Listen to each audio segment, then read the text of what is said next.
Our food was nothing but a handful of cooked rice a day, and when they didn't give us rice, they gave us boiled carrot tops, not the carrots, but the tops, which we couldn't eat because they were too bitter.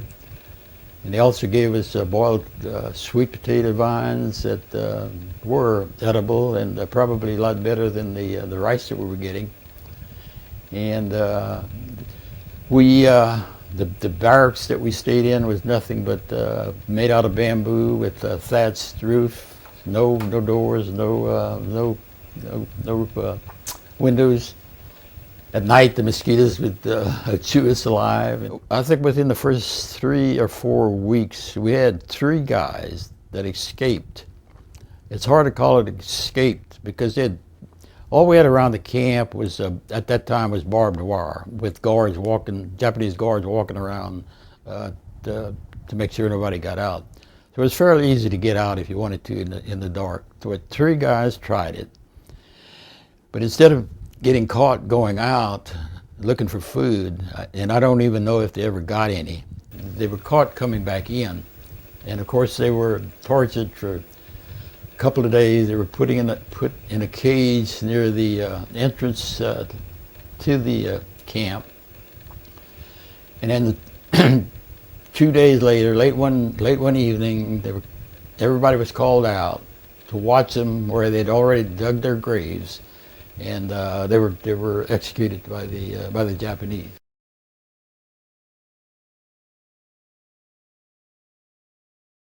But I was selected to go with a group of 2,000 that were supposedly going to Japan. They took us to Manila. They put us on a boat, and 1,000 to a hold. There was a hold in front and a hold in back. And we were cramped like sardines. At night, they would close the hole. It was completely dark, and they'd be crying and screaming and praying. And invariably in the morning, when the Japanese would open up the hole, there'd be 1 or 2 POWs that died. And we'd just hand them up to the Japanese, and the Japanese would throw them overboard. And finally, things got so bad in the boat that we finally stopped at Taiwan, Korea. They took us off the boat, hosed us down. Now that was about 7 months from the time that we had surrendered, and we were still in the same clothes that we surrendered with. And that was the first water we had on our bodies in all that length of time. We got back on the ship in our clothes, in our wet clothes. The ship was dripping wet, and unfortunately, I came down with pneumonia. We were on that ship for 32 days, and finally it docked. And instead of docking at Japan, it docked at Busan, Korea. They'd gone all the way up to Mukden, Manchuria, one of the coldest places in the world. And that's where I stayed until the war ended. But finally, you heard that the war was ending. An armistice had been signed between the fighting parties. I was on my way home. I stopped in Crowley, which was the nearest town to where I lived. Decided I would get a haircut because I wanted to look good after being away for so long. And I stopped at this barber shop. There's only this one barber. And he began cutting my hair and started talking about this family that lived at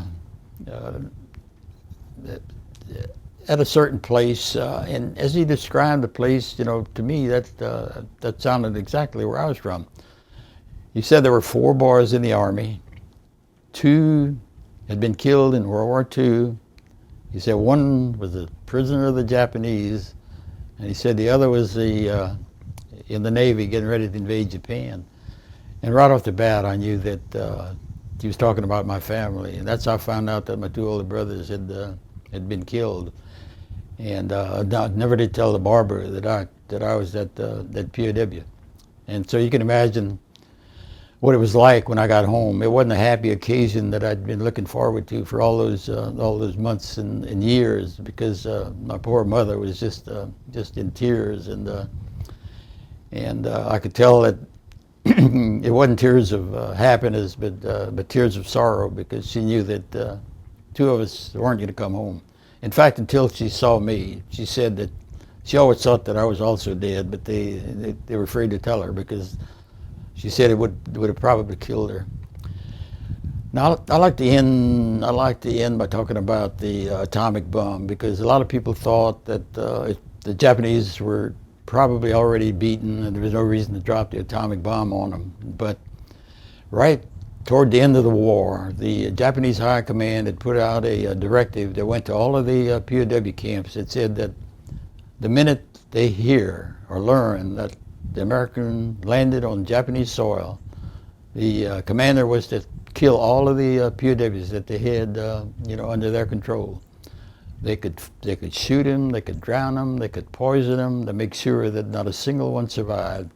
And there was no doubt in my mind that had we not dropped that atomic bomb, and had we invaded Japan, not a single POW would have gotten home. And of course that includes me.